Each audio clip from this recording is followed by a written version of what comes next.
நீங்க சார்ந்து ஒரு அரசியல் கட்சியோட நிக்கிறீங்க. நீங்க திராவிட எதிர்ப்பை கத்துக் கொடுத்தது யாரு? எனக்கு மனச்சான்றோட பேச சொல்லுங்க. அவரை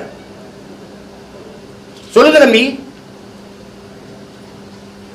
தமிழ் மண் அவர் எழுதி வந்த தாய் மண்ணில் ஐயா ரவிக்குமார் அவர்கள் பெரியாரை பற்றி தொடர்ச்சியா கட்டுரை எழுதி வந்தாரா இல்லையா? எழுதி வந்தாரா இல்லையா? அன்னைக்கு வந்து அண்ணன் சுவீரபாண்டியன் என்ன தம்பி இப்படி நாங்கள் தமிழ் பாதுகாப்பில் இருக்கோம், என்ன தம்பி இப்படிலாம் வருதுன்னு போன நான் வன்னியர்ஸ்ட கேட்டேன். அவன் ஒரு இதை எடுத்து காட்டுறான். ரவுக்கு துணி ஏன் விலை ஏறி போச்சுன்னா பள்ளச்சி பறிச்சுலாம் ரவுக்க போட ஆரம்பிச்சா விலை ஏறாதான்னு பெரியார் கேட்டதை எடுத்து காட்டுறான். இதுக்கப்புறம் எப்படி அவரை போகிறது? இன்னைக்கு நீங்க எல்லாம் பெரியாரிஸ்ட், நாங்க பெரியாருக்கு எகென்ஸ்ட் தானே தம்பி. ஒரு ஒரு ஒரு மகனை நீங்க எடுத்து பாருங்க தம்பி. சாதிய உணர்வு மத உணர்வு இருக்கிற வரை தமிழன்கிற இன உணர்வு பிறக்காது. நாம் தமிழர் என்று சொல்லணும்னா அவனுக்கு சாதிய உணர்ச்சி மத உணர்ச்சி சாகணும். அதானே வரும். அப்புறம் சாதிய மத உணர்ச்சி எப்ப வீழுதோ எப்ப தாழுதோ அப்பதான் தமிழர்ங்கிற இன உணர்ச்சியை பிறக்கும்.